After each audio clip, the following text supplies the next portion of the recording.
वायव्य संहिता शिव पुराण। ओम नमः शिवाय। वायव्य संहिता उत्तरार्ध प्रारंभ। प्रथम अध्याय। श्री कृष्ण की पुत्र प्राप्ति। संसार के सृष्टिकर्ता, पालनकर्ता और संहारकर्ता भगवान शिव को प्रणाम कर सूत जी बोले, हे ऋषिगणों, मैंने आपके द्वारा पूछी गई हर कथा आपको सविस्तार सुनाई है। ये सभी कथाएं अंतःकरण की कालिमा को नष्ट करने वाली हैं। शुद्ध अंतःकरण द्वारा ही देव लीलाओं के रहस्य खुलते हैं तथा उनके प्रति निष्ठा जागती है। बिना देव उपासना के शिव तत्व को नहीं जाना जा सकता है। ऋषिगणों, आप कथारसिक हैं, यह मैं जान गया हूँ। अब आगे आप किस कथा के विषय में सुनना चाहते हैं? सूत जी के प्रश्न को सुनकर ऋषि बोले, हे सूत जी, भगवान श्री कृष्ण ने उपमन्यु को दर्शन देकर उन्हें पाशुपत व्रत करने की आज्ञा प्रदान की, परंतु इस व्रत का ज्ञान उन्हें कैसे मिला? यह बात सुनकर वायुदेव बोले, हे ऋषियों, श्री कृष्ण ने अपनी इच्छानुसार अवतार लिया और फिर सांसारिक मनुष्यों की भांति पुत्र कामना की प्राप्ति हेतु तपस्या करने मुनियों के आश्रम में पहुंचे। वहां उन्होंने जटाजूट धारण कर भस्म रमाए त्रिपुंड का तिलक लगाए मुनि उपमन्यु को देखा।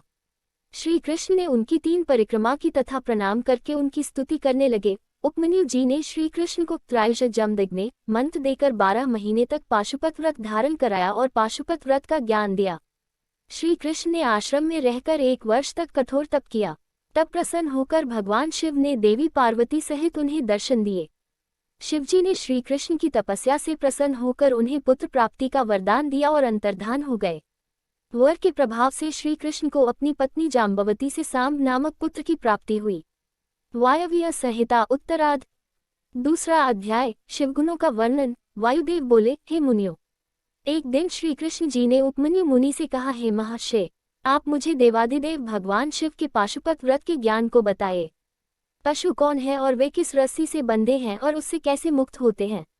शिवजी पशुपति कैसे कहलाए? कृपा कर मेरी इन जिज्ञासाओं को शांत करें। श्री कृष्ण जी के इन प्रश्नों को सुनकर उपमन्यु बोले, हे श्री कृष्ण, इस संसार में ब्रह्मा से लेकर सभी स्थावर जीव सर्वेश्वर शिव के ही पशु हैं। शिवजी ही उनके स्वामी हैं, इसलिए उनके अधिपति होने के कारण वे पशुपति कहलाते हैं। भगवान शिव द्वारा रचित सभी पशु मोह माया की दृढ़ रस्सियों से बंधे हैं। इसी रूप में संसारी व्यक्ति जब मोह ममता आदि के पाश से मुक्त होने का प्रयास करता है तो वह और भी बुरी तरह उसमें बंधता और फंसता जाता है। कोई केवल सांसारिक साधनों द्वारा पाश से मुक्त नहीं हो पाता। इसके लिए भगवान शिव की कृपा आवश्यक है। अपने भक्तों की आस्था, श्रद्धा और भक्तिपूर्ण उपासना देखकर वे उन्हें माया रूपी रस्सियों से मुक्त कर देते हैं। माया के 24 तत्वों से ही जीव बंधा रहता है। अपने जीवों को इन बंधनों में बांधने वाले स्वयं भगवान शिव ही हैं। वे उन्हें विषयों में बांधकर उनसे अपने कार्य कराते हैं। जो इन विषयों में आसक्त होकर भोगों की कामना से व्यवहार करता रहता है वह पशुता से मुक्त नहीं हो पाता। जिसे संसार के भोगों में रस नहीं मिलता वह शिव कृपा से इन पाशों से मुक्त हो जाता है। महेश्वर संसार का अनुशासन चलाते हैं तो बाह्य जगत का बाहर से पालन करते हैं और हव्यकव्य भी ग्रहण करते हैं। जल जगत में जीवन भरता है और पृथ्वी जगत को धारण करती है। दैत्यों का संहार स्वयं भगवान शंकर करते हैं। देवेंद्र स्वर्ग का संचालन करते हैं। वरुण जल पर शासन करते हैं। ये सब कार्य त्रिलोकीनाथ भगवान शिव के बताए मार्ग पर चलकर संपन्न होते हैं। शिवजी का पूजन सद्गति प्रदान करता है। निष्काम भाव से की गई शिव आराधना मनोकामनाओं की पूर्ति के साथ मुक्ति का साधन भी बनती है। वायव्य संहिता उत्तरार्ध। तीसरा अध्याय। अष्टमूर्ति वर्णन। मुनि उपमन्यु बोले, हे श्री कृष्ण, भगवान शिव के सगुण साकार मूर्ति रूप का विभिन्न ध्यानों में नाना प्रकार से वर्णन किया गया है। ये शिव के व्यष्टि रूप हैं। भगवान शिव ने स्वयं की अनुभूत आदिशक्ति से जब इस सृष्टि की रचना की उसके बाद वे संपूर्ण ब्रह्मांड में व्याप्त हो गए। शिव ने ही सृष्टि के रूप में अपना विस्तार किया, इस तरह भी कहा जा सकता है। भगवान शिव अपनी मूर्तियों से ब्रह्मांड में व्याप्त हैं। ब्रह्मा, विष्णु, रुद्र, महेश, सदाशिव शिवजी की ही प्रतिमाएं हैं। ईशान, पुरुष, अघोर, वामदेव और सद्योजात इनकी 5 मूर्तियां हैं। ईशान मूर्ति क्षेत्रज्ञ है। पुरुष स्थाणु मूर्ति है। अघोर मूर्ति बुद्धि तत्व को धारण किए है। देवाधिदेव महादेव की वामदेव मूर्ति अहंकार की अधिष्ठात्री है। सद्योजात मूर्ति शिवजी के हृदय में निवास करती है। ईशान मूर्ति श्रोत्र, वाणी और शब्द आकाश की अधिष्ठात्री है। ईश्वरीय मूर्ति हस्त, स्पर्श और वायु की अधिष्ठात्री है। अघोर मूर्ति नेत्र, चरण रूप अग्नि की अधिष्ठात्री है। वामूर्ति रस जल की अधिष्ठात्री है। भगवान शिव की 8 प्रतिमाएं हैं। जिस प्रकार माला में फूल गुथे होते हैं उसी प्रकार शिवजी की मूर्तियों में संसार ग्रथित है। शर्व, भव, रुद्र, उग्र, भीम, पशुपति, ईशान, महादेव ये शिव जी की 8 मूर्तियां हैं। इन्होंने पृथ्वी, जल, तेज, पवन, आकाश, क्षेत्रज्ञ, सूर्य और चंद्र को धारण किया हुआ है। शिवजी की 4वीं मूर्ति विश्वधारिका है। वायु का भावी मूर्ति है और जल को धारण किए है। तेजोदीत रौद्र मूर्ति जगत में अंदर और बाहर विचरती है। पवन मूर्ति जगत का संचालन करती है। आकाशात्मिका मूर्ति पूरे विश्व में व्याप्त है। पशुपति मूर्ति आत्मा की अधिष्ठात्री है। ईशानी मूर्ति जगत को प्रकाश देती है। महादेव जी की मूर्ति अपनी शीतल किरणों से जगत को तृप्त करती है। 8वीं मूर्ति के कारण सारा संसार शिवरूप है। इसलिए शिवजी का पूजन और आराधन ही भय का नाश कर मोक्ष प्रदान करने वाला एवं समस्त कामनाओं को पूरा करने वाला है। वायव्य संहिता उत्तरार्ध, 4था अध्याय। गौरी शंकर की विभूति। उपमन्यु बोले, हे श्री कृष्ण, अब मैं आपसे स्त्री पुरुष जो महादेव की विभूति है का वर्णन करता हूँ। भगवान शिव परम शक्तिमान हैं। देवी पार्वती उनकी शक्ति है और विश्व उनकी विभूति है। शुद्ध अशुद्ध, पर अपर, चेतन अचेतन सभी स्वाभाविक रूप हैं। शिवजी और देवी पार्वती के वश में यह संसार है। वे ही विश्वेश्वर हैं। भगवान शिव ही संसार के सभी जीवों को भक्ति और मुक्ति देते हैं। माता शक्ति भी शिवजी के समान महाशक्ति है। वे चिद्रूपा शक्ति हैं जो विश्व को विभक्त करती है। वे ही सभी क्रियात्मक शक्तियों को क्रियान्वित करती हैं। देवी पार्वती ही क्षोभ पाकर नाद को पैदा करती हैं। नाद से बिंदु, बिंदु से सदाशिव, उससे महेश्वर और उससे युद्ध विद्या पैदा होती है। ईश्वर की वाणी शक्ति है। इस संसार को रचने वाली शक्ति है। इस संसार में स्त्री व पुरुषों की विभूति भगवान शिव और देवी पार्वती पर आश्रित है। शिव क्षेत्रज्ञ हैं और देवी क्षेत्र रूपा हैं। पार्वती जी पृथ्वी रूप है और शिवजी आकार रूप हैं। शिव समुद्र रूप है तो पार्वती जी तरंग रूपा हैं। हे श्री कृष्ण, इस प्रकार मैंने आपको सर्वेश्वर शिव की विभूति सुना दी है। शिव भक्तों को सायुज्य की प्राप्ति होती है और भगवान शिव का भजन कीर्तन करने से समस्त पापों का नाश हो जाता है। वायव्य संहिता उत्तरार्ध, 5वां अध्याय। पशुपति ज्ञान योग। उपमन्यु बोले, हे कृष्ण जी, इस संसार में सभी जीव मोहमाया के पाश में बंधे हुए हैं, इसलिए भगवान शिव के स्वरूप को वे जान नहीं पाते। भगवान शिव के अविकल प्रभावों का वर्णन ऋषि मुनिगण करते हैं। भगवान शिव को अपर ब्रह्म रूप में ब्रह्मात्मक, अनादि अनंतर रूप में महादेव तथा भूत, इंद्रिय, अंतकर, प्रधान विषयात्मक में अपब्रह्म एवं चेतनात्मक परमब्रह्म कहलाते हैं। यह बहुत विशाल है और विश्व का विस्तार करने वाला है और ब्रह्म कहलाता है। विद्या और अविद्या ब्रह्म के रूप हैं। चेतना और अचेतना विद्या अविद्या के ही रूप हैं। विश्व भगवान शिव रूप है और संसार के सभी जीव भगवान शिव के अधीन हैं। त्रिलोकीनाथ भगवान शिव तो सत असत दोनों के स्वामी हैं। वे ही सत असत को क्षर अक्षर करते हैं। सभी प्राणी क्षर अव्यय एवं अक्षर हैं और परमात्मा के रूप हैं। सर्वेश्वर शिव ही समष्टि और व्यष्टि रूप कहलाते हैं। वे ही संसार के प्रवर्तक और निवर्तक हैं। वे ही आविर्भाव और तिरोभाव का कारण हैं। देवाधिदेव महादेव ही सबके स्वामी और धाता हैं। सर्वेश्वर शिव अंतर्यामी हैं। जो मनुष्य अपनी बुद्धि के कारण विरोधाभासों में फंसे रहते हैं, वे किसी भी बात का निश्चय नहीं कर पाते। जो मनुष्य भगवान शिव की शरण में जाते हैं, उन्हें शिव तत्व का ज्ञान प्राप्त हो जाता है। वायव्य संहिता उत्तरार्ध, 6ठा अध्याय। शिव तत्व वर्णन। उपमन्यु बोले, हे श्री कृष्ण, जिस प्रकार इंद्रजाल की माया जादूगर को भ्रमित नहीं करती, बल्कि उसकी लीलाओं को देखकर वह आनंदित होता है, उसी प्रकार सृष्टि रचना का आधार रूप भगवान शिव सभी प्रकार के बंधनों से सदैव मुक्त रहते हैं। त्रिलोकीनाथ देवाधिदेव शिव तो सब बंधनों से दूर हैं। उन्हें कोई भी माया, प्रकृति, बुद्धि और अहंकार नहीं बांध सकता। शिव तो परमब्रह्म परमात्मा हैं। वे किसी वासना, मोह अथवा भोग के प्रभाव में नहीं आ सकते। बंधु अबधु, नियमता, प्रेरकप्ति, गुरुत्रता, अधिक समान, कांक्षित अकांक्षित, जन्म मरण, विधि, निषेध, मुक्ति, बंधन, कोई भी सर्वेश्वर की राह में आगे नहीं आ सकता। देवाधिदेव महादेव सारे संसार में व्याप्त हैं। सृष्टि से पूर्व शिव थे, सृष्टि रचना के बाद सृष्टि रूप भी शिव हैं और सृष्टि के खत्म होने के बाद भी शिव ही अवशिष्ट रहेंगे।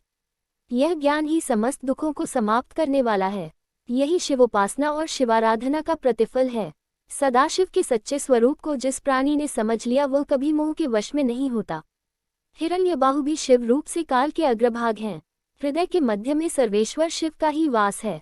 जो भगवान शिव का परम भक्त है, उसको संसार में हर मनोवांछित फल की प्राप्ति होती है। वायव्य संहिता उत्तरार्ध, 7वां अध्याय। शिव शक्ति वर्णन। उपमन्यु बोले, हे श्री कृष्ण, परमब्रह्म परमात्मा शक्तिशाली और विलक्षण वाले एक ही रूप हैं। सूर्य किरणों के समान ही उनकी कीर्ति देदीप्यमान है। इच्छा, ज्ञान और क्रिया रूप में उनकी अनेक शक्तियां विद्यमान हैं।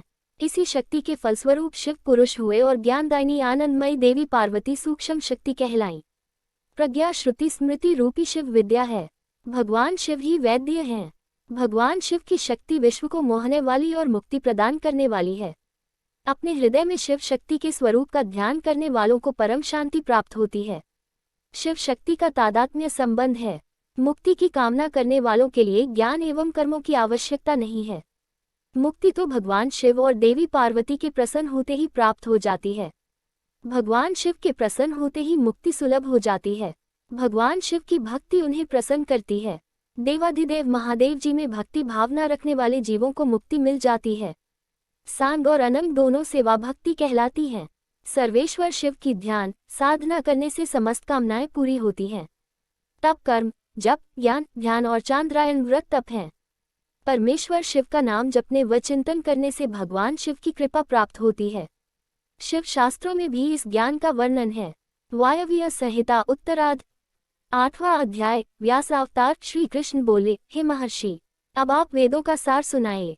यह सुनकर उपमन्यु बोले, हे श्री कृष्ण, जब सर्वेश्वर शिव ने सृष्टि का निर्माण करने की इच्छा की, उस समय उन्होंने सर्वप्रथम ब्रह्मा जी को पैदा किया और उन्हें सृष्टि रचने का उपदेश दिया। ब्रह्मा जी ने वर्ण और आश्रम की व्यवस्था की। फिर यज्ञात सोम रचना की। सोम द्वारा स्वर्ग बना। तत्पश्चात सूर्य, पृथ्वी, अनल, यज्ञ, विष्णु और इंद्र आदि देवता हाथ जोड़कर उनकी स्तुति करने लगे। परमात्मा ने जब देवताओं के ज्ञान का हरण कर लिया था, तब सब देवता भगवान रुद्र से पूछने लगे कि आप कौन हैं। तब रुद्रदेव बोले, हे देवगण, मैं पुराण पुरुष, त्रिकाल बाधित, भूत, भविष्य, वर्तमान में रहने वाला हूँ। मैं ही सबका नियंता हूँ। यह कहकर रुद्रदेव अंतर्धान हो गए। देवता आश्चर्यचकित होकर देखने लगे। फिर सोम मंत्र से आराध्य भगवान शिव और देवी पार्वती की वे स्तुति करने लगे। देवताओं की स्तुति सुनकर देवादिदेव महादेव जी ने देवी पार्वती सहित उन्हें दर्शन दिए। तब अपने सामने पाकर देवता उन्हें प्रणाम करने लगे और बोले, हे स्वामी, हमें अपने पूजन का विधान सुनाइए। यह सुनकर भगवान शिव ने अपने चतुर्मुखी तेजरूप का दर्शन कराया। शिवजी का अद्भुत स्वरूप देखकर देवताओं ने शिवजी को सूर्य और देवी पार्वती को चंद्रमा मानकर अर्घ्य प्रदान किया। तब देवताओं को शिव तत्व का अमृतमय ज्ञान देकर शिव पार्वती अंतर्धान हो गए। वायव्य संहिता उत्तरार्ध 9वां अध्याय। शिव शिष्यों का वर्णन। श्री कृष्ण बोले, हे मुनिव, मैंने सुना है कि देवादिदेव परमेश्वर शिव हर युग में लोक कल्याण के लिए अवतार लेते हैं। इन अवतारों में उन्होंने किसे अपना शिष्य बनाया है, उनके विषय में बताए। तब मुनि उपमन्यु बोले, श्री कृष्ण जी, श्वेत सुतार, मदन, सुहोत्र, कंकलौगाक्षी, महामायावी, जैगीश्वय, दध्यवाह, ऋषभ मुनि, उग्र, अत्रि, सुपालिक, गौतम, वेदशिरा मुनि, गोकर्ण, गुहावासी, शिखंडी, जटामाली, अट्टहास, दारुक, लांगुली, महाकाल, शूली, दंडी, मुंडीश, सहिष्णु, सोमशर्मा और नकुलीश्वर ये वाराह कल्प के इस 7वें मनवंतर में युगक्रम से 28 योगाचार्य प्रकट हुए हैं।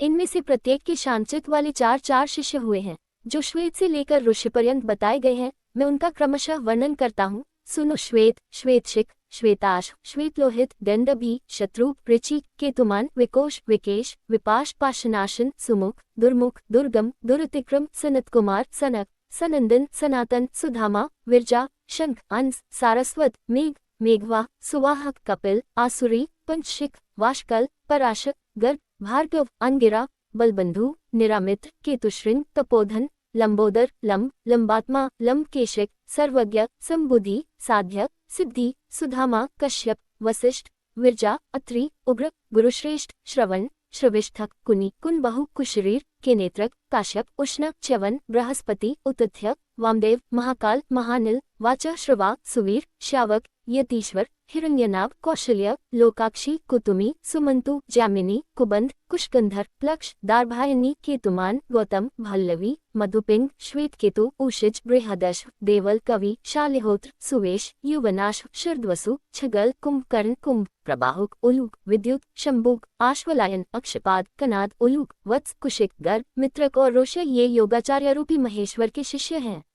इनकी संख्या 112 है। ये सब के सब सिद्ध पाशुपात हैं। इनका शरीर भस्म से विभूषित रहता है। ये संपूर्ण शास्त्रों के तत्वज्ञ, वेद और वेदांगों के पारंगत विद्वान, शिवाश्रम में अनुरक्त, शिव विज्ञान परायण, सब प्रकार की आसक्तियों से मुक्त, एकमात्र भगवान शिव में ही मन को लगाए रखने वाले, संपूर्ण द्वंद्वों को सहने वाले, धीर, सर्वभूत हितकारी, सरल, कोमल, स्वस्थ, क्रोध शून्य और जितेंद्रिय होते हैं। रुद्राक्ष की माला ही इनका आभूषण है। उनके मस्तक त्रिपुंड से अंकित होते हैं। उनमें से कोई तो शिखा के रूप में ही जटा धारण करते हैं। किन्हीं के सारे केश ही जटारूप होते हैं। कोई कोई ऐसे हैं जो जटा नहीं रखते हैं और कितने ही सदा माथा मुड़ाए रहते हैं। वे प्रायः फल मूल का आहार करते हैं, प्राणायाम साधन में तत्पर होते हैं।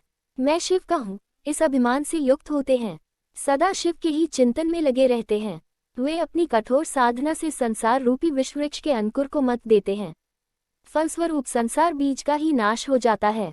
इसे ही समस्त प्रकार के कर्मों का क्षय कहते हैं। ऐसे में स्थूल सूक्ष्म शरीरों के कारण हमारा शरीर भी विगलित हो जाता है। इसी को मुक्ति और मोक्ष कहते हैं। जो योगाचार्य इस स्थिति को प्राप्त हो जाते हैं, वे सदा परम धाम में जाने के लिए ही कटिबद्ध होते हैं। जो योगाचार्यों सहित इन शिष्यों को जान मानकर सदा शिव की आराधना करता, वह शिव का सायुज्य प्राप्त कर लेता है। इसमें कोई अन्यथा विचार नहीं करना चाहिए।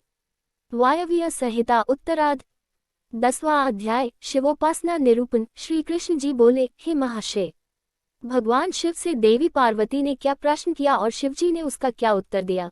तब उपमन्यु बोले, हे कृष्ण जी, एक दिन पार्वती जी ने भगवान शिव से पूछा, हे स्वामी, आप प्राणीजन पर किस प्रकार प्रसन्न होते हैं। तब शिव जी बोले, हे प्रिय, मुझे प्रसन्न करने का एकमात्र साधन श्रद्धा भक्ति है।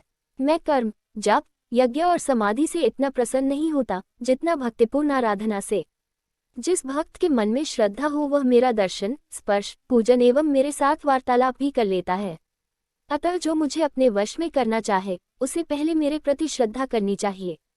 श्रद्धा ही स्वधर्म का हेतु है और वही इस लोक में सभी वर्णों की रक्षा करता है। जो अपने वर्णाश्रम के धर्मों का पालन करता है, उसी को मुझ में श्रद्धा होती है, दूसरे को नहीं। धर्म के मार्ग का अनुसरण करके विद्वज्जन की श्रद्धा भावना बढ़ती है। वे जीव जो एकाग्रचित होकर मेरा ध्यान करते हैं, मेरी भक्ति को प्राप्त होते हैं। वर्ण आश्रम पर चलने वाले जीव मोहमाया और पापों से छूटकर शिवलोक को प्राप्त कर लेते हैं। उनकी आत्मा का उद्धार हो जाता है। सनातन धर्म के ज्ञान, क्रिया, चर्या और योग नामक 4 पद हैं। भक्तिपूर्वक साधना ज्ञान कहलाती है। 6 मार्गों से किए गए शुद्धि विधान को क्रिया कहते हैं। वर्ण आश्रम युक्त विधि से पूजन अर्चन को चर्या कहा जाता है। मेरी भक्ति में अपने हृदय को लगाकर अन्य वृत्तियों का निरोध करना योग कहलाता है। निर्मल हृदय से भक्तिपूर्वक ध्यान करने से 100 अश्वमेध यज्ञ का फल मिलता है। अपनी इंद्रियों को वश में करने वाले विरक्त पुरुषों को ही ज्ञान और मुक्ति प्राप्त होती है। तप, कर्म, जप, ध्यान और ज्ञान ये मेरे भजन के 5 प्रकार हैं। पूर्व वासनावश बाह्य अथवा आभ्यंतर जिस पूजन में मन का अनुराग हो, उसी में दृढ़ निष्ठा रखनी चाहिए। बाहरी शुद्धि को शुद्धि नहीं समझना चाहिए। आंतरिक शुद्धि से ही आत्मशोधन होता है। भजन बाह्य हो या आंतरिक, दोनों में ही भाव होना चाहिए। प्रेम और समर्पण के बिना पूजन निरर्थक है। वायव्य संहिता शिव पुराण। ओम नमः शिवाय। वायव्य संहिता उत्तरार्ध 11वां अध्याय ब्राह्मण कर्म निरूपण। त्रिलोकीनाथ परमेश्वर शिव बोले, हे देवी, 3 बार नहाना, अग्निकर्म करना, लिंग पूजा, दान, ईश्वर भाव, दया भाव, सत्य, संतोष, आस्तिकता, अहिंसा, लज्जा, श्रद्धा, पढ़ना, पढ़ाना, उपदेश, ब्रह्मचर्य, श्रवण, तप, क्षमा, शौच आदि वर्ण धर्म है।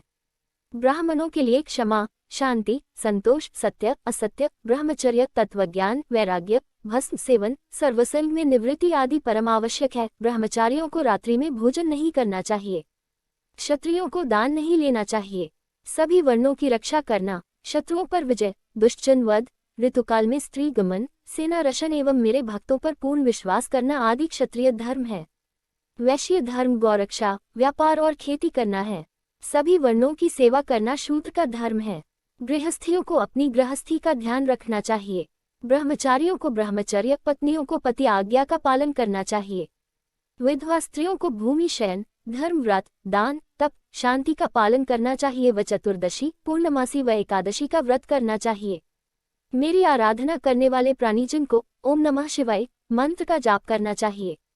वायव्य संहिता उत्तरार्ध 12वां अध्याय पंचाक्षर मंत्र की महिमा। मुनि उपमन्यु बोले, हे श्री कृष्ण, वेदों एवं शास्त्रों में ओंकार और षडाक्षर मंत्र की महिमा का गुणगान किया गया है। यह मंत्र भक्तों की सभी मनोकामनाओं को पूरा करता है। वेदों का सार रूप होने के कारण इसके अर्थ में बहुत सी सिद्धियां विद्यमान हैं। यह मंत्र परम मुक्तिदाता है। ओम नमः शिवाय मंत्र का जाप मनोरंजक तथा परे से भी परे है। इस मंत्र की बड़ी महिमा है। अत्यंत सूक्ष्म होने पर भी यह तीनों गुणों से परे है। पंचाक्षर मंत्र सभी विद्याओं का बीज है। यह मंत्र सर्वज्ञ एवं समर्थ है। ओम में ब्रह्म स्थित है। नमः शिवाय में ईशान नामक सूक्ष्म ब्रह्मांड स्थित है। भगवान शिव तो सदा इस मंत्र में निवास करते हैं। यह मंत्र संसार से मुक्ति प्रदान करने वाला है। इस मंत्र पर अविश्वास करने वाला अधर्मी मनुष्य नरक का भागी होता है। इस पंचाक्षर मंत्र में 7 करोड़ मंत्र हैं तथा अनगिनत उपमंत्र हैं। पंचाक्षर मंत्र एवं षडाक्षर मंत्र में संपूर्ण शिव ज्ञान तथा सभी विद्याओं के तत्व हैं। जिसके हृदय में ओम नमः शिवाय नामक महामंत्र है, उसे अन्य किसी शास्त्र के अध्ययन की कोई आवश्यकता नहीं होती। वायव्य संहिता उत्तरार्ध 13वां अध्याय कलिनाशक मंत्र। देवी पार्वती बोली, हे स्वामी, कलियुग में पाप रूपी अंधकार निरंतर बढ़ता जाता है, धर्म से विमुक्ता आ जाती है। धर्म के आचार विचार सभी परंपराएं एवं मर्यादाएं नष्ट हो जाती हैं। तब उसमें आपके भक्तों की क्या गति होगी और वे कैसे मुक्त हो पाएंगे। पार्वती जी के वचन सुनकर शिवजी बोले, हे देवी, कलियुग में पंचाक्षर मंत्र का भक्तिपूर्वक जाप करने वाले मनुष्यों को मुक्ति मिल जाती है। पापियों, निर्दयी एवं कुटिल जन भी श्रद्धा भावना से पंचाक्षर मंत्र का जाप करने से भवसागर से पार हो जाते हैं। पंचाक्षर मंत्र के जपने से शिवलोक की प्राप्ति होती है। यह सर्वोत्तम मंत्र है। महर्षि इसी मंत्र के प्रभाव से स्वधर्माचरण करते हैं। प्रलय आने पर सभी स्थावर जंगम जीव नष्ट हो जाते हैं। तब मैं ही एकमात्र जीवित रहता हूँ। सारे वेद और शास्त्र मुझ में लीन हो जाते हैं। फिर नई सृष्टि का आरंभ होता है। सृष्टि के पुनः आरंभ में जब श्रीहरि क्षीरसागर में सो रहे थे, उस समय उनकी नाभि से पंचमुखी ब्रह्मा की उत्पत्ति हुई। उन्होंने सृष्टि की रचना करने हेतु मेरी तपस्या की। तब मैंने ब्रह्मा जी को साक्षात दर्शनें देकर उन्हें ओम नमः शिवाय मंत्र की दीक्षा दी। इसी मंत्र के प्रभाव से उन्होंने देवताओं, दानवों, ऋषियों एवं प्राणीजन की रचना की।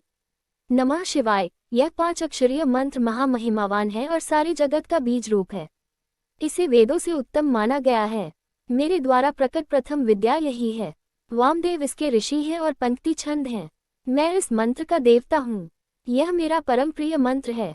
पंचाक्षर मंत्र कलियुग में इस भवसागर से तारने वाला मंत्र है। वायव्य संहिता उत्तरार्ध 14वां अध्याय व्रत ग्रहण करने का विधान। भगवान शिव बोले, हे प्रिय, ऐसा व्रत जो क्रिया और श्रद्धा से हीन हो, निष्फल होता है। तभी सिद्ध व्यक्ति श्रद्धा भाव बढ़ाते हैं और तत्वज्ञाता गुरु की शरण में जाते हैं। प्राणीजन शरीर, मन और वाणी द्वारा उनका पूजन करते हैं और यथायोग्य वस्तुओं का दान करते हैं। इसलिए जब प्राणीजन गुरु की शरण में जाते हैं तो गुरु उन्हें मंत्र की दीक्षा देते हैं और जब शिष्य का अहंकार का भाव समाप्त हो जाता है तब उसे घृत से स्नान करा, आभूषण से भूषित कर ब्राह्मणों का पूजन करे। फिर गौशाला या मंदिर में जाकर विधिपूर्वक ज्ञान का उपदेश दे गुरु द्वारा दीक्षित मंत्र का प्रतिदिन 108 बार जाप करना चाहिए। इससे परम गति प्राप्त होती है। वाचिक जप का फल 1 गुना, उपांशु जप का 100 गुना, मानस का 1000 गुना, सगर्भ का 1,00,000 गुना होता है। मंत्र के अंत में ओंकार होना चाहिए। ध्यान के साथ मंत्र का जाप करना चाहिए। सूर्य, अग्नि, गुरु, चंद्रमा, दीपक, जल, ब्राह्मण और गौ के पास ही जप करना चाहिए। वशीकरण हेतु पूर्व, घात करने हेतु दक्षिण, धन प्राप्ति हेतु पश्चिम, शांति हेतु उत्तर की ओर मुख करके जाप करना चाहिए। आचारहीन व्यक्तियों को लोकनिंदक माना जाता है। तप, उत्तम धन एवं श्रेष्ठ विद्या को आचार माना जाता है। निंदक मनुष्य को परलोक में भी सुख नहीं मिलता। इसलिए हमें सदाचार का पालन करना चाहिए। गुरु द्वारा दीक्षित मंत्र पतित चांडालों को भी सुधारने वाला तथा परम गति प्रदान करने वाला होता है। वायव्य संहिता उत्तरार्ध 15वां अध्याय दीक्षा विधि। श्री कृष्ण बोले, हे महर्षि, अब आप मुझे शिव संस्कारों के बारे में बताएं। यह सुनकर उपमन्यु बोले, हे श्री कृष्ण, मनुष्य द्वारा 6 मार्गों को शुद्ध कर लेना संस्कार कहलाता है। ज्ञान प्रदान करने वाले तथा बंधनों का नाश करने वाले संस्कार दीक्षा कहलाते हैं। शांभवी, शक्ति एवं मांत्री शांभवी दीक्षा 3 प्रकार की होती है। शांभवी तीव्र और तीव्रता 2 प्रकार की होती है। पाप नष्ट करने वाली तीव्र तथा आनंद प्रदान करने वाली तीव्रता शांभवी दीक्षा कहलाती है। योग मार्ग से शिष्य शरीर में प्रवेश कर गुरु द्वारा दी गई दीक्षा शाक्ति दीक्षा कहलाती है। कुंड कुंडल सहित की गई क्रिया दीक्षा मांत्री दीक्षा कहलाती है। शिष्य को अपने गुरु के गौरव को बढ़ाने हेतु नित उनका पूजन करना चाहिए। गुरु और भगवान शिव में कोई अंतर नहीं मानना चाहिए। हमें गुरु आज्ञा का अनुसरण करना चाहिए। गुणवान गुरु, जो सर्वेश्वर शिव के परम भक्त हैं, परम मुक्तिदायक है। गुरुदेव अपनी शरण में आए ब्राह्मण शिष्य की 1 वर्ष, क्षत्रिय की 2 वर्ष एवं वैश्यों की 3 वर्ष तक परीक्षा करें। जो शिष्य दुख एवं ताड़ना पाकर भी मौन रहे और दुख का अनुभव न करे, उन्हें शिव तत्पात्र एवं शिव संस्कार योग्य मानना चाहिए। परीक्षा लेने के पश्चात गुरु को सप्रेम दीक्षा देनी चाहिए। वायव्य संहिता उत्तरार्ध 16वां अध्याय शिव भक्त वर्णन। उपमन्यु बोले, हे श्री कृष्ण, समयावय संस्कार को ग्रहण करते समय सर्वप्रथम शुभ दिन और शुभ समय देखें। भूमि पर शिल्प से मनोहर मंडल की रचना करें जिसके मध्य में वेदी हो। ईशान कोण से 8 दिशाओं में कुंडल बनाएं। फिर चंदोवा, ध्वजा, पताका, मालाओं से उसे शोभित करें। वेदी के मध्य में सुंदर मंडप होना चाहिए। फिर सोने चांदी द्वारा ईश्वर का आवाहन करें। सोना चांदी न होने पर चावल, सिंदूर, पुष्पों से आवाहन करें। 2 हाथ लंबा श्वेत या लाल कमल बनाएं जिसमें 8 कर्णिका हों। वेदी पर धान, चावल, सरसों, तिल, पुष्प, कुशा बिछाकर कलश की स्थापना करें। कलश में जल भरकर सुगंधित पुष्प, अक्षत, कुशा, दूर्वा डालें तथा उस पर नया लाल वस्त्र लपेटें। स्वयं आसन ग्रहण करें। मंडल के मध्य में महेश्वर का पूजन करें। फिर भगवान शिव का आवाहन करते हुए कलश का पूजन करें। दक्षिण में शिवजी के अस्त्रों को पूजे तथा मंत्रोच्चारण करते हुए यज्ञ आरंभ करें। शिव अग्नि में प्रधान आचार्य होम करें तथा भगवान शिव से सांसारिक दुखों से मुक्ति दिलाने की प्रार्थना करें। फिर शिष्य शिवजी की 3 बार परिक्रमा करे और दंडवत प्रणाम करे। फिर शिव मंत्र का उच्चारण करते हुए शास्त्रानुसार गुरु शिष्य के शरीर में प्रविष्ट होकर मूल मंत्र के तर्पण में 10 आहुतियां दे। तत्पश्चात शिष्य पुनः स्नान कर शुद्ध वस्त्र धारण करे और पुनः कुश के आसन पर बैठे। गुरु शिव नाम जपते हुए शिष्य के शरीर पर भस्म लगाएं। फिर शिष्य के कान में शिव मंत्र का उपदेश दे। मंत्र की शिक्षा लेकर शिष्य उस मंत्र का उच्चारण कर शिवजी को प्रणाम करे। तत्पश्चात गुरु शिष्य को अभिमंत्रित रुद्राक्ष व शिव मूर्ति भेंट करे और शिष्य उसे सम्मानपूर्वक ग्रहण करे। वायव्य संहिता उत्तरार्ध 17वां अध्याय शिव तत्व साधक। उपमन्यु बोले, हे कृष्ण जी, कला, तत्व, भवन, वर्ण, पद, मंत्र आदि 6 अध्याय हैं। निवृत्ति, प्रतिष्ठा, विद्या, शांति और अतीत 5 अध्वा हैं जो आवृत कहे जाते हैं। पृथ्वी को तत्वाध्वा कहा जाता है। त्रिलोकीनाथ भगवान शिव तो तत्व सहायक हैं। उनके तत्वों की गणना करना असंभव है। अभिमंत्रित रुद्राक्ष भेंट करने के बाद गुरु को शिष्य सहित मंडल में जाकर शिव पूजन करना चाहिए। 4 सेर चावलों की खीर बनाकर आधी खीर भगवान शिव को अर्पित कर देनी चाहिए। फिर नकार, मकार आदि 5 कलशों पर 5 वर्ण धारण कराएं। मध्य में ईशान, पूर्व में पुरुष, दक्षिण में अघोर, पश्चिम में सद्योजात, उत्तर में वामदेव को स्थापित करें। कलशों को प्रोक्षित कर हवन आरंभ करें। फिर आधी खीर को होम कर दे, बाकी को प्रसाद समझकर ग्रहण करे। तर्पण, कृत्य कर्म कर पूर्णाहुति दे। ओम नमः शिवाय से प्रदीपन कर 3 आहुतियां दे। कन्या द्वारा काटे गए सूत को अभिमंत्रित कर शिष्य की शिखा में बांध दे और पूजन करे। भगवान शिव का ध्यान और पंचाक्षर मंत्र का जप करते हुए शिष्य रात्रि को सोए और रात्रि में जो स्वप्न दिखे उसे विस्तार पूर्वक अपने गुरु को बताए।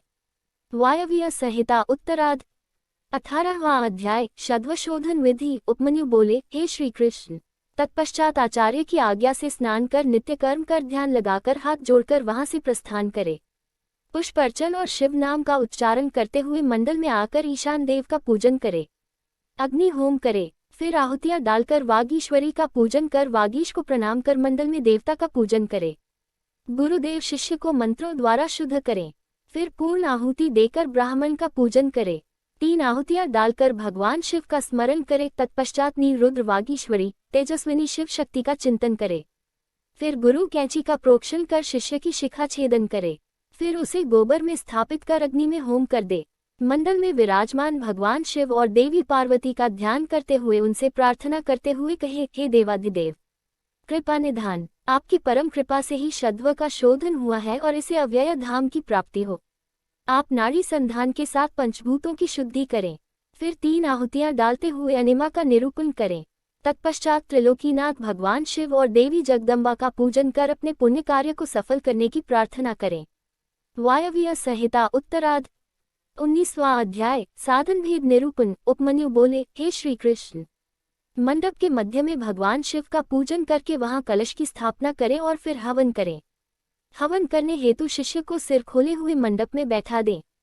उसके पश्चात 100 आहुतियों का हवन करने के बाद सुगंधित पुष्प मिले जल से अभिषेक करें और शिष्य को देवाधिदेव भगवान शिव संबंधी विद्या प्रदान करें।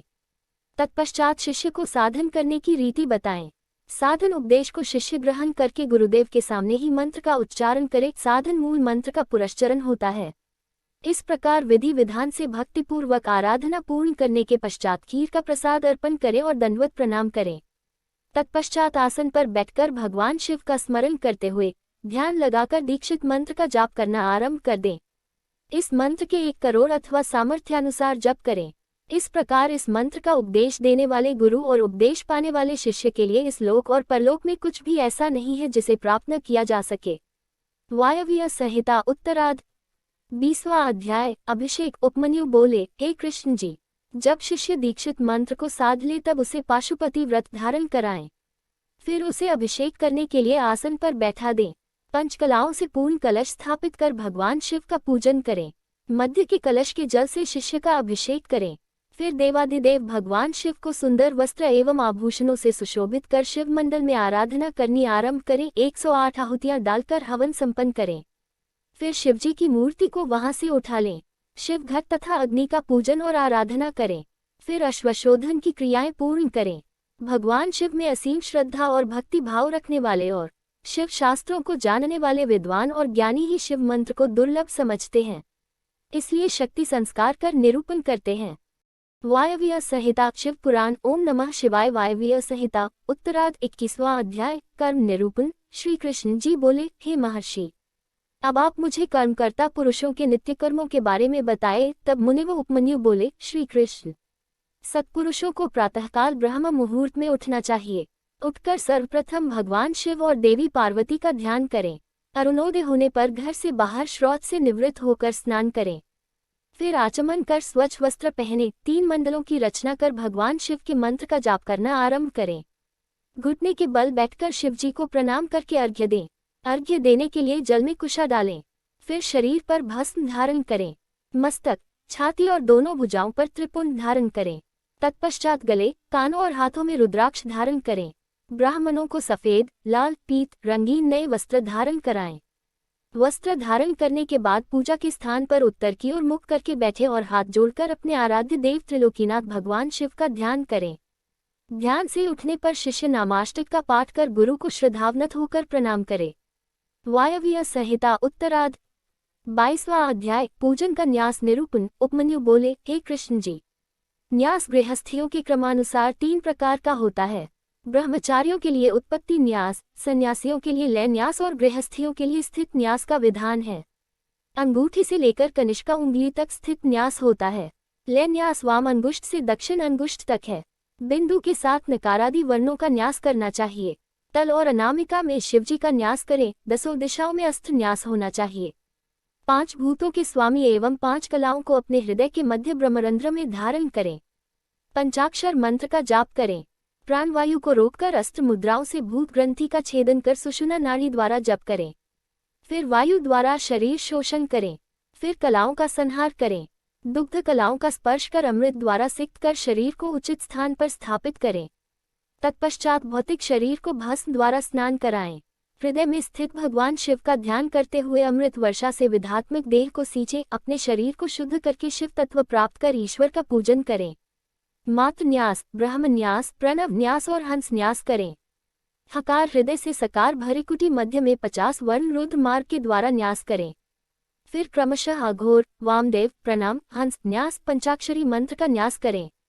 भगवान शिव का परम भक्त और शिव पूजन और ध्यान करने वाला मनुष्य संसार सागर से पार हो जाता है।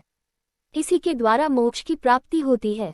वायव्य संहिता उत्तरार्ध 23वां अध्याय मानसिक पूजन। उपमन्यु बोले, कृष्ण जी, अंगन्यास आदि कार्यों को पूरा करें। फिर अपने मन द्वारा पूजन सामग्री की कल्पना करें। सामग्री को जुटाकर उससे विधिपूर्वक विघ्न विनाशक श्री गणेश का पूजन करें। दक्षिण तथा उत्तर में क्रमशः नंदी एवं सुभद्रा का पूजन करें।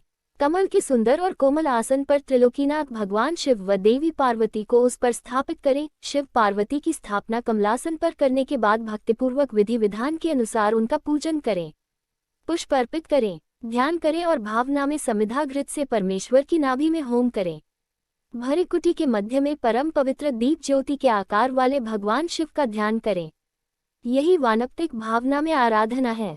इसे पूर्ण करने के बाद अग्नि या स्थंडिल लिंग में पूजन करें। वायव्य संहिता उत्तरार्ध 24वां अध्याय पूजन निरूपण। उपमन्यु बोले, हे श्री कृष्ण जी, पूजन स्थान को गंध, चंदन, फूलों और जल से पवित्र कर प्रोक्षण करें। अस्त्रों द्वारा विघ्नों का निवारण कर कवच से सारी दिशाओं का अस्त्र न्यास करें।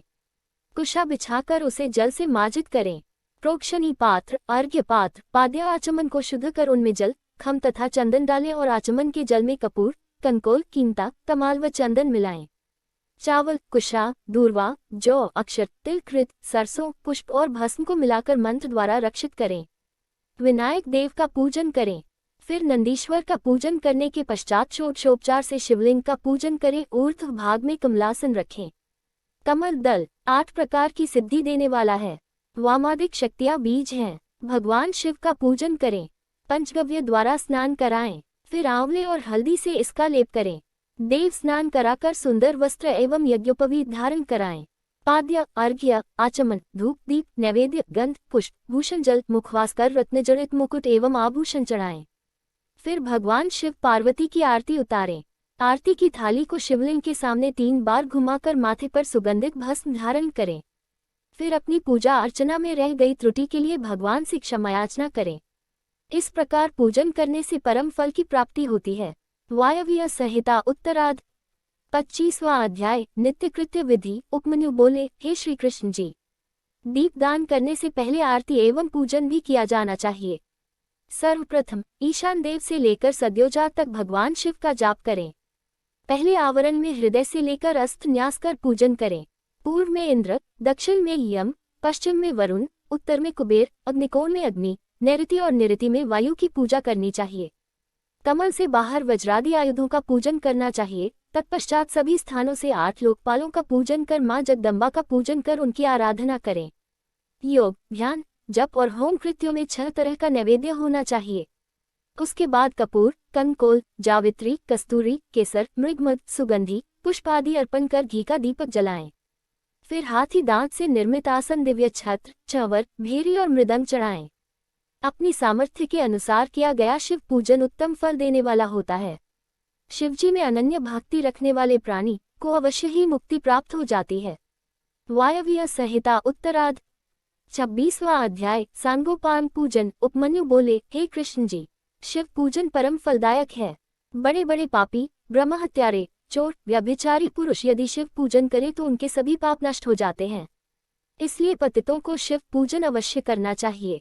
शिव पंचाक्षरी मंत्र का जाप करने से बंधन में पड़े मनुष्य बंधन से मुक्त हो जाते हैं। अनेकों योनियों में जीवन व्यतीत करने के पश्चात हमें मनुष्य योनि मिली है। जो मनुष्य इस अलभ्य मनुष्य देह को पाकर भी शिव पूजन नहीं करता उसका जन्म सफल नहीं होता। इसलिए प्रत्येक मनुष्य को भक्तिपूर्वक त्रिलोकीनाथ भगवान शिव का पूजन आराधन अवश्य करना चाहिए। भगवान शिव के पूजन के समान अन्य कोई भी धर्म नहीं है। यह मनुष्य को सभी सांसारिक बंधनों एवं मोह माया से मुक्ति दिलाने वाला है। शिव पूजन करने के पश्चात मनुष्य को परिवार एवं बंधु बांधवों सहित प्रसाद बांटना चाहिए।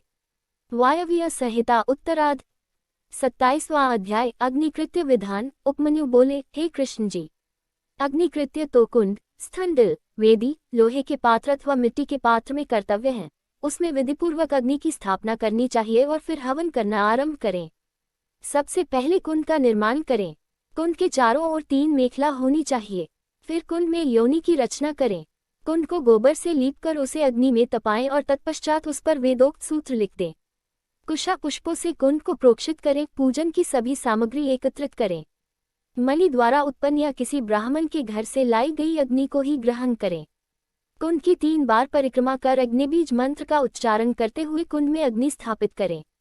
फिर दक्षिण दिशा में शिव पूजन कर मंत्र न्यासादि कर घी में धेनु मुद्रा दिखाकर सुबह को तपाकर प्रोक्षण करें। फिर संस्कारों की सिद्धि के लिए बीज मंत्रों से होम करें। ऐसा करने से शिवाग्नि संपन्न हो जाती है। तत्पश्चात भगवान शिव के अर्धनारीश्वर रूप का आह्वान कर उसका पूजन करें। फिर दीपक तक सिंचन कर संविधाओं से होम करें। दूर्वा एवं घी की आहुतियां दें। धान, खील, जौ, सरसों, तिल को घी में मिलाकर उसे होम करें। फिर 3 प्रायश्चित आहुतियां दें। बचे घी को एक पुष्प पर रखकर वोष्ठ मंत्र द्वारा हवन करें। विसर्जन कर अग्नि की रक्षा करें। देवों का आह्वान कर उनका पूजन करें। भस्म को मंत्र द्वारा धारण करें। अग्निकृत्य समाप्त होने पर शिव शास्त्रानुसार बलि कर्म करें। विद्या के सामने गुरु मंडल की रचना करें और उस पर आसन बिछाकर फूल से गुरु पूजन करें। फिर निर्धनों को भोजन कराकर स्वयं भोजन करें। फिर आचमन कर शिव मंत्र को जपते हुए ध्यान करें। वायव्य संहिता उत्तरार्ध 28वां अध्याय नैमित्तिक पूजन विधि। उपमन्यु बोले, हे श्री कृष्ण जी, प्रत्येक माह के दोनों पक्षों की अष्टमी और चतुर्दशी के दिन उत्तरायण संक्रांति ग्रहण काल में विशेष पूजन करना चाहिए। माघ के महीने में पंचगव्य शोध कर शिवजी को स्नान कराएं और उस जल को पिएं। इस जल को पीने से ब्रह्म पाप भी नष्ट हो जाते हैं। पौष माह में पुण्य नक्षत्र में भगवान शिव की आरती करें। माघ में मघा नक्षत्र में कंबल और घी का दान करें। फाल्गुन के उत्तरा फाल्गुनी नक्षत्र के दिन बहुत बड़ा उत्सव करें। चित्रा नक्षत्र में चैत्र माह में शिवजी का ढोला उत्सव करें। वैशाख के विशाखा नक्षत्र में फूल मंडली उत्सव करें। जेठ महीने के मूल नक्षत्र में शीतल जल का कुंभ दान करें। आषाढ़ के उत्तराषाढ़ा में पवित्र व्रत धारण करें। श्रावण माह के श्रवण नक्षत्र में प्राकृत प्रकार के सभी मंडल बनाकर उनका पूजन करें। उत्तरा भाद्रपद नक्षत्र में प्रोक्षण करें। पूर्वाषाढ़ा नक्षत्र में जल क्रीड़ा करें। असौज में खीर खाएं। शतभिषा नक्षत्र में अग्नि कर्म करें। कार्तिक में कृतिका नक्षत्र पर सहस्र दीपक जलाकर उनका दान करें। मृगशिर महीने के आर्द्रा नक्षत्र में स्नान करें। अपने द्वारा किए गए किसी बुरे कार्य के लिए भगवान शिव से क्षमा याचना करें और बुरे कार्यों के लिए प्रायश्चित करें।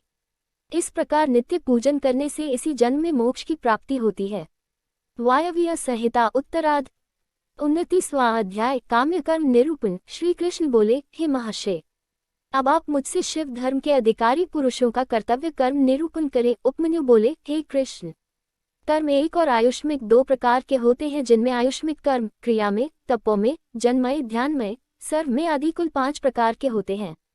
इन कर्मों की पूर्णता हेतु हवन, दान और पूजन आदि सब कर्म किए जाते हैं। शक्तिमान पुरुष ही इन कर्मों को सफल करते हैं। भगवान शिव ही अपने भक्तों को आज्ञा और शक्ति प्रदान करने वाले हैं, इसलिए उन्हीं पुरुषों को काम्य कर्म करना चाहिए। यह काम्य कर्म इस लोक और परलोक दोनों में परम फलदायक है। शिव महेश्वर हैं, वे सबके ईश्वर हैं। ज्ञानपूर्वक यज्ञ करने वाले शिव भक्त ही महेश्वर हैं, इसलिए ही आभ्यंतर कर्म शैव तथा वाह कर्म महेश्वर हैं। गंध, रस, वर्ण द्वारा भूमि परीक्षा कर पृथ्वी के पृष्ठ पर पूर्व दिशा की उत्पत्ति करें और मंडल की रचना करें। फिर सर्वेश्वर महेश्वर का पूजन करें। 3 तत्वों से युक्त त्रिलोकीनाथ भगवान शिव की मूर्ति के समक्ष शक्ति का आह्वान करें। तत्पश्चात 5 आवरणों का पूजन शुरू करना चाहिए। वायव्य संहिता उत्तरार्ध 30वां अध्याय आवरण पूजन विधान। उपमन्यु बोले, हे श्री कृष्ण, सबसे पहले भगवान शिव के दक्षिण में बैठे गणनायक, बाईं ओर कार्तिकेय एवं चारों ओर ईशान से सद्योजात का पूजन करें। द्वितीय आवरण में पूर्व दिशा के बाईं ओर से शक्ति, सूक्ष्म तत्व, पश्चिम में शक्ति, उत्तर दिशा में ईशान को उनका रुद्र सहित पूजन करें। तृतीय आवरण में शिवजी की 8 मूर्तियों का पूजन करें। फिर वृषेंद्र का पूजन करें।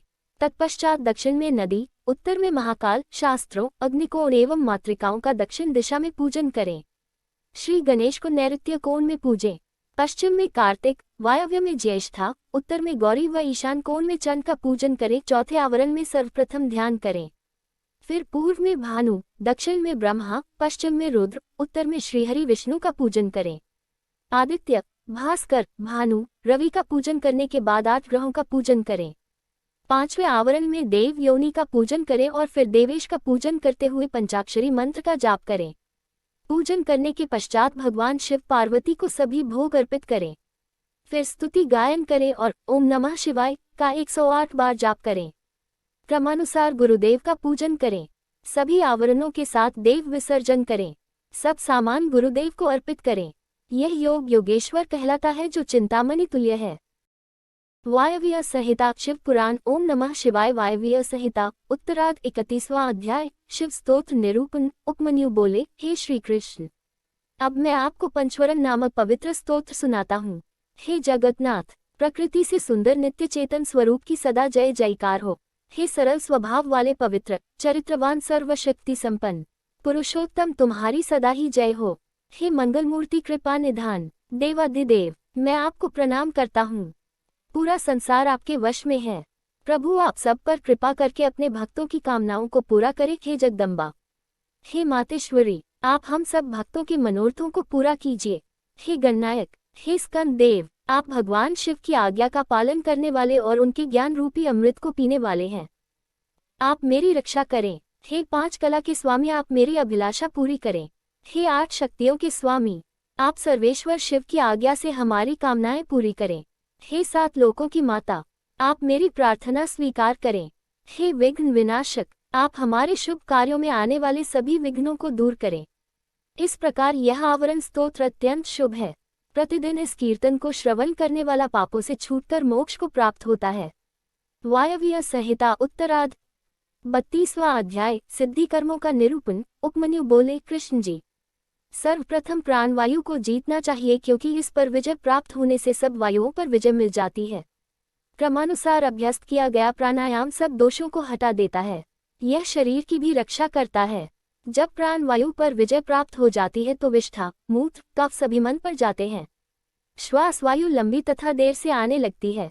हल्कापन, द्रुतगमन, उत्साह, बोलने में चातुर्य, सभी रोगों का विनाश सब प्राणायाम की सिद्धि से पूरे हो जाते हैं। इंद्रियों को वश में करने का नाम प्रत्याहार है, क्योंकि इंद्रियां ही विषयों में संलग्न होती हैं। सभी इंद्रियों को वश में कर लेना ही परम सुखकारी होता है। यही विद्वानों को ज्ञान और वैराग्य प्रदान करता है। अपनी इंद्रियों को वश में कर लेने से आत्मा का उद्धार होता है। अपने हृदय को एकाग्र करना और शिव चरणों में समर्पित कर देना ही सांसारिक बंधनों से मुक्ति प्रदान करता है। वायव्य संहिता उत्तरार्ध 33वां अध्याय लिंग स्थापना से फलागम। मुनिव उपमन्यु श्री कृष्ण को पारलौकिक विधि के बारे में बताते हैं। यह विधि सर्वोत्तम है। इस त्रिलोक में निवास करने वाले सभी प्राणी इस विधि का आश्रय लेकर अपने पद को प्राप्त करते हैं। सबने अपने पदों के अनुसार सुख, शासन और राज्य को प्राप्त किया है। भगवान शिव को श्वेत चंदन के जल से स्नान कराएं। श्वेत कमल से ही उनका पूजन कर हाथ जोड़कर प्रणाम करें। उन्हें कमल के ही आसन पर विराजमान करें। धातु का शिवलिंग बनाकर उसका पूजन करें। बेलपत्रों द्वारा कमल के दाईं ओर बैठे हुए भगवान शिव और देवी पार्वती का पूजन आराधन करें। फिर सुगंधित वस्तुओं से सुरभित करें। मूर्ति के दाईं ओर अगर अंगरू, पश्चिम में मैनसिल, उत्तर में चंदन और पूर्व में हरिताल लगाएं। तत्पश्चात भगवान शिव की मूर्ति के चारों ओर गूगल और अगर की धूप दें। फिर उन्हें नए वस्त्र पहनाएं। फिर उन्हें खीर का नैवेद्य अर्पित कर घी का दीपक जलाएं। मंत्रोच्चारण करते हुए शिवजी की परिक्रमा करके हाथ जोड़कर प्रार्थना करें और अपने द्वारा किए गए अपराधों के लिए क्षमा याचना करें। इस प्रकार पूजन करने से मोक्ष की प्राप्ति होती है। वायव्य संहिता उत्तरार्ध 34वां अध्याय लिंग स्थापना से शिव प्राप्ति। मुनि उपमन्यु ने श्री कृष्ण से कहा, हे कृष्ण, जितने भी प्रकार की सिद्धियां हैं वे शिवलिंग की स्थापना करने से तत्काल सिद्ध हो जाती हैं। सारा संसार लिंग का ही रूप है, इसलिए इसकी प्रतिष्ठा से सबकी प्रतिष्ठा हो जाती है। ब्रह्मा, विष्णु और रुद्र कोई भी अपने पद पर स्थिर नहीं रह सकते। अब मैं तुम्हें भगवान शिव के लिंग के बारे में बताता हूँ। लिंग 3 गुणों को उत्पन्न करने का कारण है। वह आदि और अंत दोनों से रहित है। इस संसार का मूल प्रकृति है और इसी से चर अचर जगत की उत्पत्ति हुई है।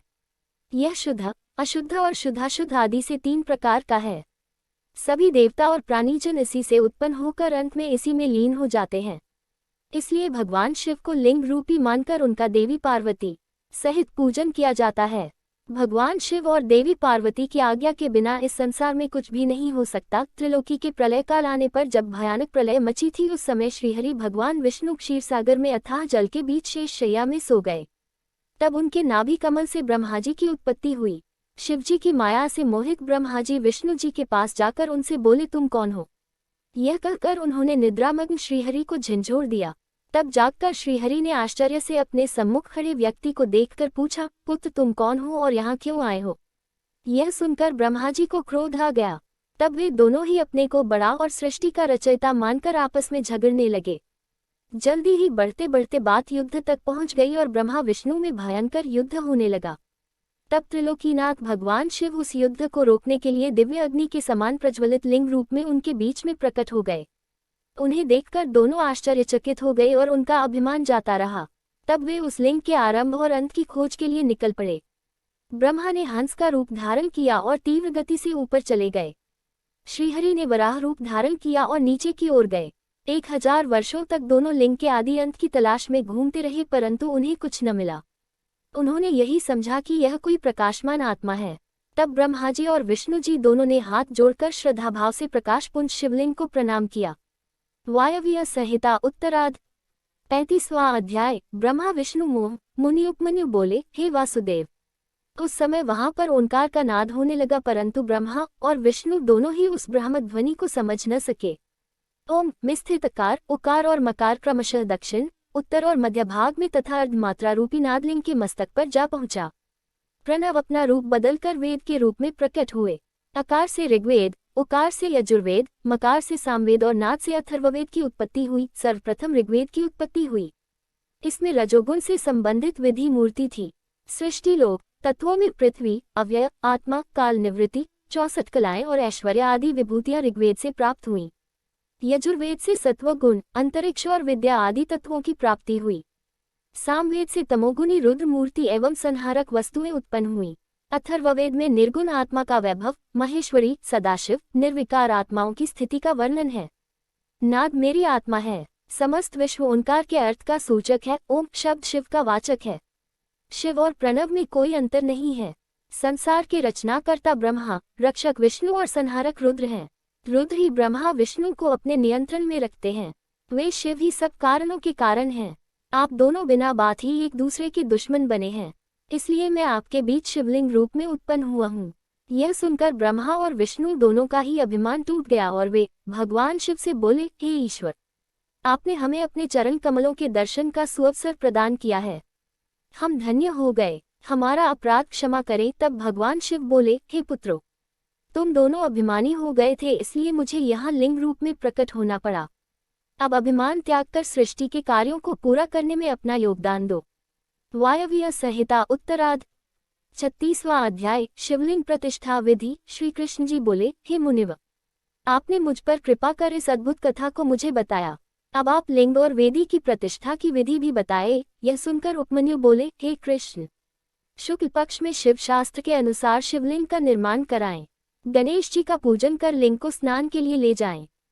5 स्थान की मिट्टी, गोबर और पंचगव्य से शिवलिंग को स्नान कराएं। मंत्रोच्चारण करते हुए लिंग का जल में अधिवास करें। मूर्ति को सुंदर वस्त्र और आभूषणे से सुसज्जित कर उनका पूजन करें और उन्हें चौकी पर स्थापित करें। पूर्व की ओर मूर्ति का माथा और पश्चिम में पिंडी होनी चाहिए।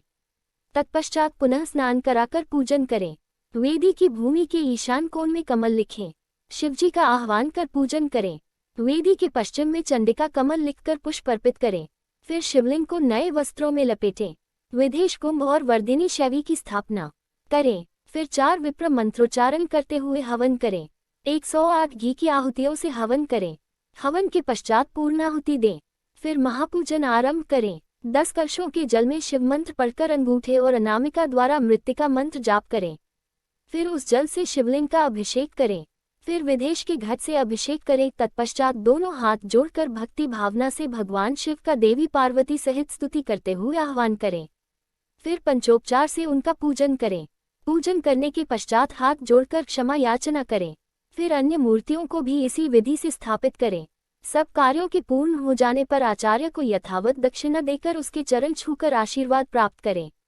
वायव्य संहिता उत्तरार्ध 37वां अध्याय। योग निरूपण। मुनि उपमन्यु बोले, हे केशव, अब मैं आपको योग विधि के बारे में बताता हूँ, जिसके द्वारा सभी विषयों से निवृत्ति हो और अंतःकरण की सब वृत्तियां शिवजी में स्थित हो जाएं, वह परम योग है।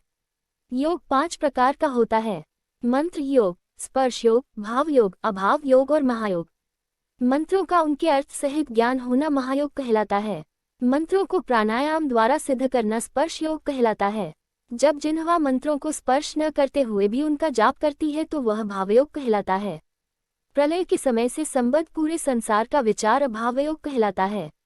जब साधना करने वाले की सभी मानसिक वृत्तियां भगवान शिव से जुड़ जाएं और वह नित्य शिव चिंतन में मग्न रहे, ऐसी दशा महायोग कहलाती है। सांसारिक बंधनों से मुक्ति की कामना करने वाले मनुष्य ही इस चिंतन और वैराग्य को अपने जीवन में अपनाकर महायोग को प्राप्त करते हैं। हमारे शरीर में रहने वाली प्राणवायु रहने को रोकना प्राणायाम कहलाता है।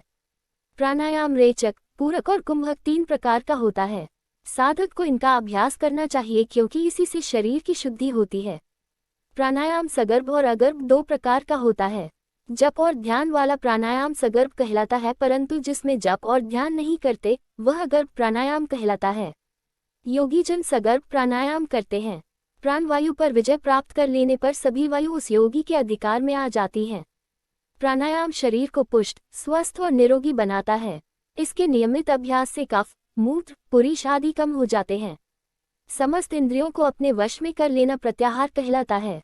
इंद्रियों को अपने वश में रखने से स्वर्ग और न रखने से नरक की प्राप्ति होती है। इसलिए अपने चित्त को एकाग्र रखना चाहिए। भगवान शिव, जो कि सबके ईश्वर हैं, त्रिलोकीनाथ हैं, का ध्यान करने से योगी का कल्याण होता है। अपने पूरे शरीर के साथ साथ इंद्रियों पर काबू पाने से आत्मा का उद्धार होता है। वायव्य संहिता उत्तरार्ध 38वां अध्याय। योग गति में विघ्न। उपमन्यु बोले, हे केशव, आलस्य, व्याधि, प्रमदा, स्थान, संशय, चित्त का एकाग्र न होना, अश्रद्धा, दुख, वैमनस्य आदि योग में पड़ने वाले विघ्न हैं। इन विघ्नों को सदा शांत करते रहना चाहिए। इन सब विघ्नों के शांत होने पर 6 उपसर्ग उत्पन्न हो जाते हैं। प्रतिमा, श्रवण, वार्ता, दर्शन, आस्वादन, वेदना आदि भोग के विषय हैं। यथार्थ ज्ञान प्राप्त हो जाने पर भी विप्रकृष्ट नहीं होता, यही प्रतिमा है। यत्न के बिना जब सब कुछ हमें सुनाई देने लगता है उसे श्रवण कहते हैं। सभी प्राणियों की बात को जानना और समझ लेना वार्ता कहलाता है। बिना कोई कोशिश किए जब सब कुछ आसानी से दिखाई देने लगे तो उसे दर्शन कहते हैं। दिव्य पदार्थों के स्वाद का नाम आस्वादन है। वेदना को सभी प्रकार के स्पर्शों का ज्ञान माना जाता है। योगी उपसर्ग पाकर सिद्ध हो जाता है। वायव्य संहिता उत्तरार्ध 39वां अध्याय। योग वर्णन। उपमन्यु बोले, हे केशव, त्रिलोकीनाथ भगवान शिव का सभी योगी मुनि ध्यान करते हैं। इसी के द्वारा सिद्धियां प्राप्त होती हैं। सविनय और निर्विषय आदि ध्यान कहे गए हैं। निर्विषय ध्यान करने वाले अपनी बुद्धि के विस्तार से ध्यान करते हैं और ब्रह्म में प्रवेश करते हैं। सविषय ध्यान सूर्य किरणों को आश्रय देने वाला होता है। शांति, प्रशांति, दीप्ति, प्रसाद ये दिव्य सिद्धियां देवी का ध्यान करते हुए प्राणायाम द्वारा सिद्ध होती हैं। बाह्य और आभ्यंतर अंधकार का विनाश प्रशांति और सभी आपत्तियों का नाश शांति है। बाह्य आभ्यंतर प्रकाश का दीप कहा जाता है। जब हमारी बुद्धि शुद्ध हो जाए, यही प्रसाद है। बाहर भीतर के सभी कार्य पूर्ण होने पर सब कारण प्रसिद्ध हो जाते हैं। भगवान शिव, जो साक्षात परमेश्वर हैं, का भक्तिपूर्वक ध्यान करने से सभी पाप तत्काल नष्ट हो जाते हैं। बुद्धि का प्रवाह ध्यान एवं स्मरण से होता है। समस्त ऐश्वर्य, अनिमा आदि सिद्धियां एवं मुक्ति भगवान शिव का स्मरण एवं ध्यान करने से मिलती है। देवाधिदेव महादेव जी का ध्यान मोक्ष प्रदान करने वाला है। इसलिए ज्ञानी मनुष्यों को शिव ध्यान एवं स्मरण अवश्य करना चाहिए। ज्ञान योग यज्ञों से बढ़कर फल देता है। महायोगी योग सिद्ध कर लोकहित और लोक कल्याण हेतु लोक भ्रमण करते रहते हैं। वे विषय वासना को तुच्छ मानते हैं और सब इच्छाओं को त्याग कर वैराग्य ले लेते हैं। वे शिव शास्त्रों में वर्णित विधि के अनुसार अपनी देह का त्याग कर देते हैं। इससे उन्हें मुक्ति प्राप्त हो जाती है। भगवान शिव में अगाध भक्ति और श्रद्धा रखने वाले ज्ञानी मनुष्यों को इस सांसारिक मोह माया से मुक्ति मिल जाती है और वे जन्म मरण के चक्कर से मुक्त होकर परम शिवधाम को प्राप्त कर लेते हैं। वायव्य संहिता उत्तरार्ध 40वां अध्याय। मुनियों का नैमिषारण्य गमन। सूत जी बोले, हे मुनियों, महर्षि उपमन्यु ने भगवान श्री कृष्ण को ज्ञान योग का उपदेश दिया। वही उपदेश वायुदेव ने ऋषिगणों को सुनाया था, जिसे सुनकर वे बहुत हर्षित हुए थे। प्रातःकाल होने पर नैमिष तीर्थ में निवास करने वाले मुनिजन यज्ञान स्नान के लिए परम पवित्र नदी को ढूंढने लगे। उस समय ब्रह्मा जी की आज्ञा से परम पवित्रा सरस्वती नदी वहां बहने लगी। तब सब ऋषिगणों ने वहां यज्ञान स्नान कर संध्या पितृ तर्पण किया और वहां से काशी के लिए निकल पड़े। काशी पहुंचकर उन्होंने पतित पावनी भागीरथी गंगा में स्नान किया एवं बाबा विश्वनाथ के दर्शन कर विधिनुसार पूजन किया। काशी से वे चल पड़े।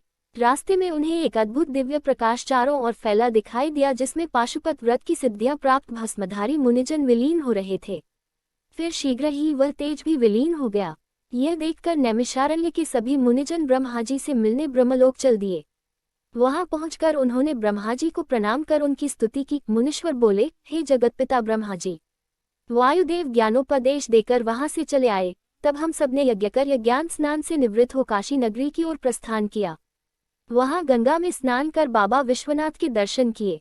वहां हमें एक अद्भुत तेज के दर्शन हुए। उस तेज में अनेक तपस्वी विलीन हो रहे थे। कुछ समय पश्चात वह तेज स्वयं विलीन हो गया। उसे देखकर मैं बहुत आश्चर्य हुआ। भगवान, वह क्या था? ऋषिगणों के प्रश्न को सुनकर ब्रह्मा जी बोले, हे ऋषिगणों, आपने बहुत समय यह करके देवाधिदेव भगवान शिव को प्रसन्न किया है। उस दिव्य तेज में प्रवेश करने वाले पाशुपत व्रतधारी मुनि थे। उसके दर्शन का यही अर्थ है कि आपको शीघ्र ही दिव्य लोक की प्राप्ति होने वाली है। इसलिए आप मोक्ष प्राप्त करने हेतु पाशुपत व्रत धारण करें। अब आप सब यहाँ से सुमेरु पर्वत पर चले जाएं। वहाँ सनत कुमार जी आपके आगमन की प्रतीक्षा कर रहे हैं। वे पूर्व में अपने अहंकार के कारण मिले शाप से मुक्ति पाने के लिए वहाँ तपस्या कर रहे हैं। वहाँ उन्हें ज्ञान प्राप्त होगा। वायव्य संहिता उत्तरार्ध 41वां अध्याय। मुनियों को मोक्ष। सूत जी बोले, हे मुनिव, ब्रह्मा जी के वचन सुनकर ऋषिगण उन्हें प्रणाम कर सुमेरु पर्वत पर चले गए। वहां उन्होंने पर्वत शिखर पर एक सुंदर तालाब की उत्तर दिशा में तपस्या करते सनत कुमार जी को देखा। मुनि उन्हें प्रणाम कर उनके पास बैठ गए। सनत कुमार जी ने आंखें खोलकर अपने पास बैठे मुनियों को देखकर उनसे प्रश्न किया, हे ऋषिव, आप कौन हैं और यहाँ क्या कर रहे हैं? यह सुनकर ऋषिगणों ने सारी बातें उन्हें बता दी। उसी समय नंदीश्वर भी वहां आ गए।